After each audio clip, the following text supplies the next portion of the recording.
Ladies and gentlemen, it is my honor to present to you your hosts, Spencer and Lara Williams.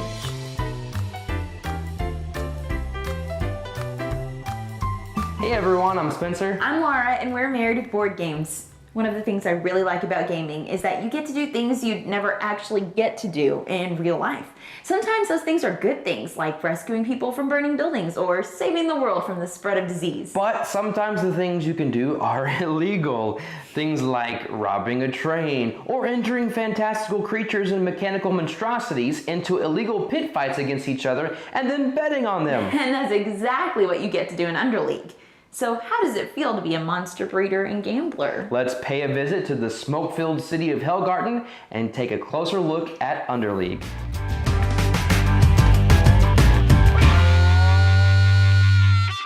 Underleague is a fantasy fighting card game from Cogwright Games for 2 to 5 players.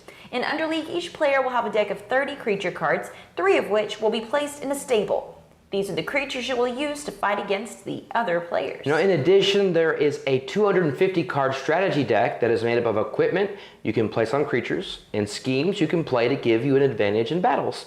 Creatures in your stable, along with the equipment attached to them, will give you a point value. You will also receive points when you win an attack.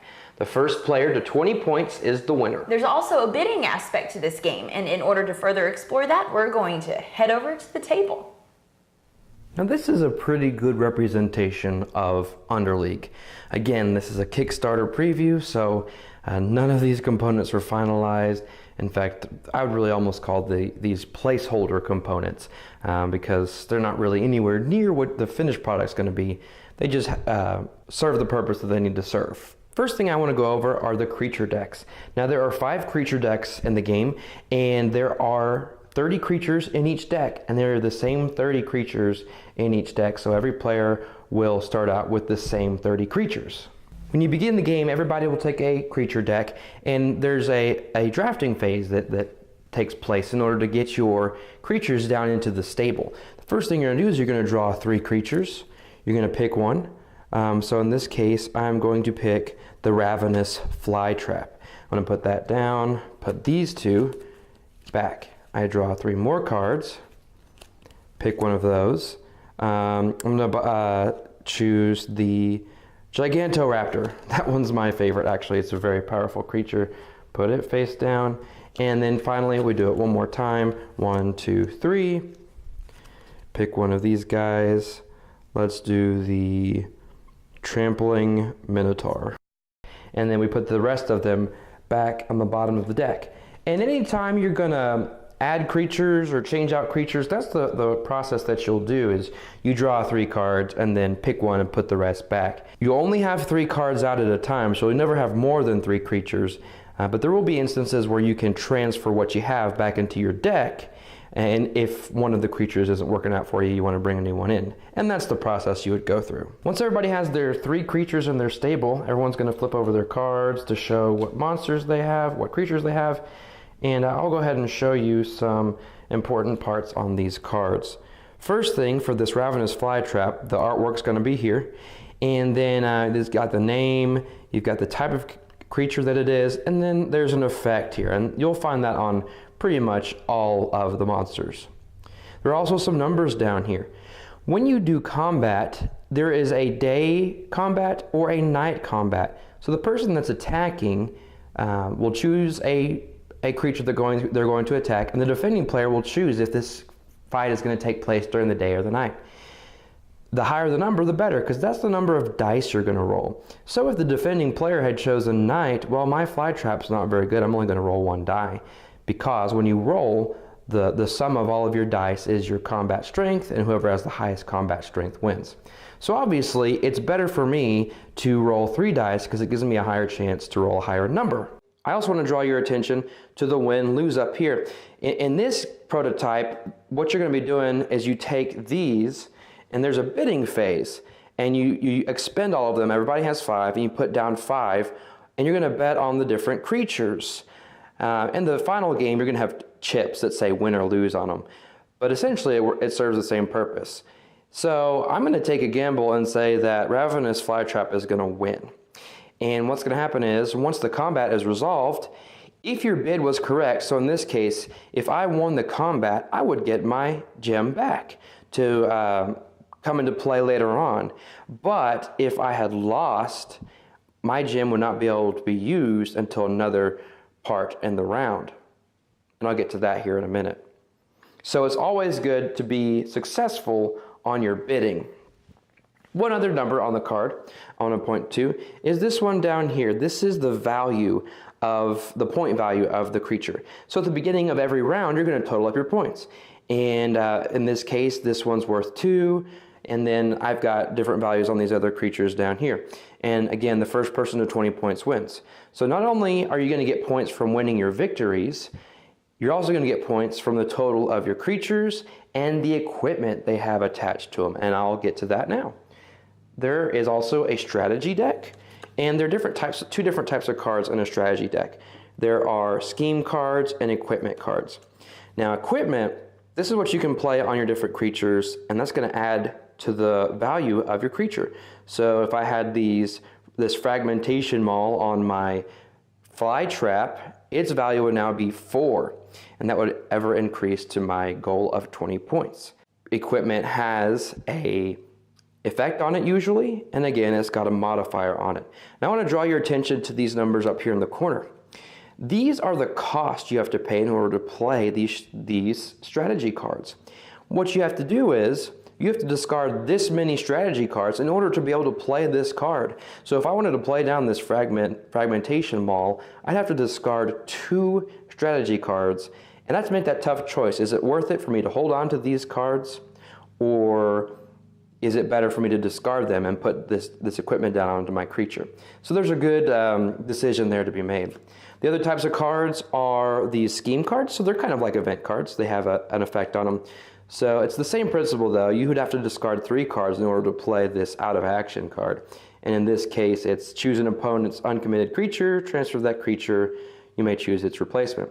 So essentially, if they've got a really good creature that they are winning over and over with, you can play this and force them to get a new creature, and you get to choose, and you're probably going to choose a weaker creature. When you do engage in combat, there are 2 different colored dice. The red is for the attacker, the blue is for the defender. And so I was talking about the numbers on the bottom of the cards. And so if you're only going to roll 1 die, you'll roll the d6. If you roll 2 dice, you're going to roll the d6 and the d4. And then if you roll 3 dice, you roll all 3, the d3. And then you roll and then find out the total, and whoever has the highest total wins the combat. Now going back to the winning and the bidding, at the beginning of each round, for however many chips you've been given back, that's how many strategy cards you can draw at the beginning of each round.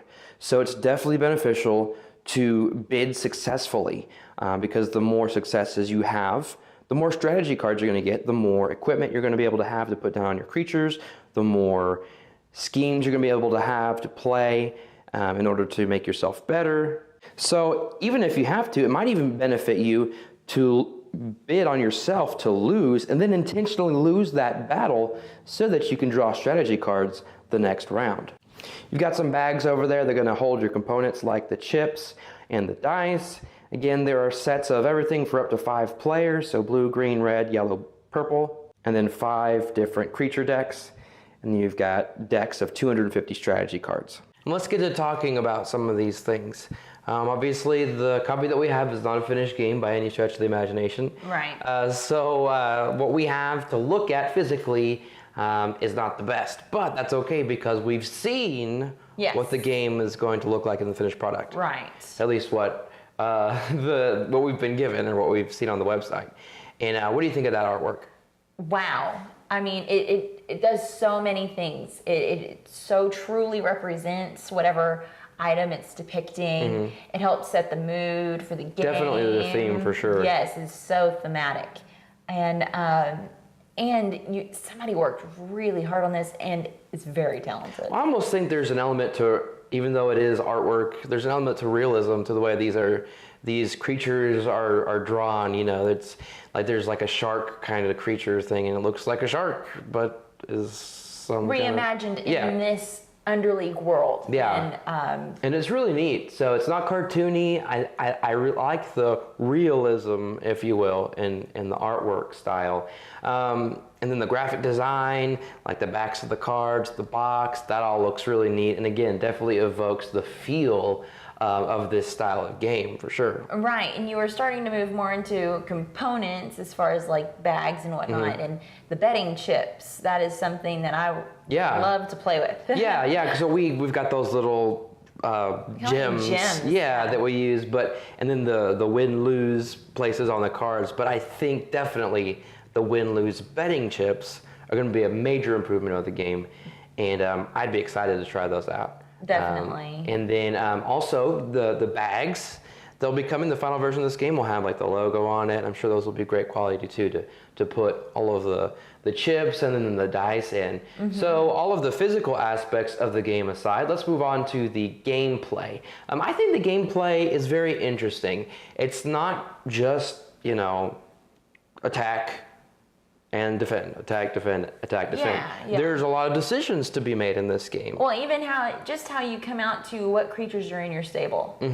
Draw 3, pick 1, put the others underneath, and then do that again. Sometimes you're going to hand of 3 really good creatures. How are you going to choose? You have to pick just one of them. Yeah. Just starting right there from the get-go in preseason of putting your creatures in your stable. Right. And then after that, deciding whether or not you're going to keep them or get rid of them or invest and get new cards. And right. And like you said, there are so many decisions. So you've got that. Then you've got the. I know one of the things you really like is when you're playing those equipment or the scheme cards, having to make that decision. If it's worth it to discard some in order to play one, or if you want to hold on to them. Right. Yeah. If you're going to discard, which ones are you willing to part with in order to utilize that effect? Right. That's some really cool stuff. Yeah, and that in there. And I really like the betting aspect to it. You could get into I'll just bet on mine because they're mine and I know they're going to win. But no, you really have to be realistic about it. You really want to, logically bet on these creatures. As realistic as you can. You're rolling dice. Right. But again, if you're defending and you choose, to roll, during the day and you only have a 1, there's a high likelihood that you'll lose. So you might even, bet against yourself.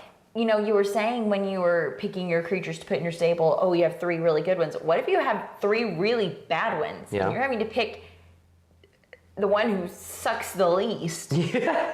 To put out there, and then you look at it compared to your creatures and the other players' creatures and go, there is no way. Then that is a time when you might have to go ahead and say, sorry, pal, we're going to lose on that one. Yeah. And then, you can play the items on other the equipment on other monsters or other creatures. And so, this game is actually pretty strategic, but you did mention there is that dice rolling element. Yes. So if you're looking for strictly, a strategic game without that element of randomness with the dice rolling, that's part of the game. So just be aware of that. Definitely. But I would say that this game's really easy to comprehend. Oh, yeah. With the rule book that we got, it's not a finished rule book, so it's not as colorful, it didn't have the diagrams and that kind of thing, so I kind of missed some things. So our first game, we didn't play correctly, and there was a disconnect there. But once we got those things cleared up, from the designer, I felt like the game flowed very well. What do you think? Oh, yes. Turns flow so nicely that I think that, once you understand the rule book and everything, your gameplay will be fairly easy. Yeah, I agree. And we got into the flow real good, going back and forth, and I really enjoyed that. I kind of think of this game as like an adult version of Pokemon, kind of. Yeah. Yeah, because you've got your creatures, you're putting them in battles, you're training them kind of by, putting items. Equipment on Yeah, them. exactly. I keep wanting to call it items. That's equipment. Yeah. And then also you're having to decide, am I going to put you away? Right. You might put one back and put another. Exactly. So I kind of see that similarity, but definitely, it's got that cool, gritty feel to it with the artwork and the theme. And there are rules for constructing decks and draft play too. Now, we didn't explore that. We just wanted to play the game for what it was, but just know that there are other things for you to explore, like constructing a custom deck, or that draft play. Now time-wise on this game, the suggested playing time is 45 minutes, right? Yes. And for us, once you account for like rules, like checking up rules, we found that it's a little bit higher on that, past an hour for just 2 players. Now, part of that is because whatever progress I made, I would forge that. As he would gain victory cards, I would play a card that make him discard one. or if I had great equipment on my creatures, you'd play equipment that did negative points to me. So whatever. Right. Yeah. So there wasn't always progress every round. But going along with that of it being a longer gameplay, it didn't feel long. Right. No, I agree with you. And especially because there was a good tug of war there, back and forth, you doing stuff to me doing stuff to you. And it was just, it felt balanced, I feel like. I mean, I think we were only within a few points at the end of the game. We were. And hopefully you've understood that as we've talked about this. This is a take that in your face kind of game. So if you're a non-confrontational person, maybe not. No. Or if you're looking to try to get better at handling that, maybe, because there is so much luck to it. True. Well, and if you don't like head-on attacking a person, play it with more than 2 people. That way you have multiple targets to go after. That's right. But there were multiple times that I'd sit there going, I'm gonna feel so bad about this. But you didn't and really. And I played a card that made him discard his whole hand. Yeah, and you felt really good about it. You won anyway. I did win, didn't I? So, do you have anything? Do you have a few? Yeah, exactly. I'll count on one hand. Do you have anything else to say about it? No. Okay, well then I guess as a bottom line for the game, it's a perfect dueling game for competitive players that offers just enough strategy to complement its dice-chucking combat system.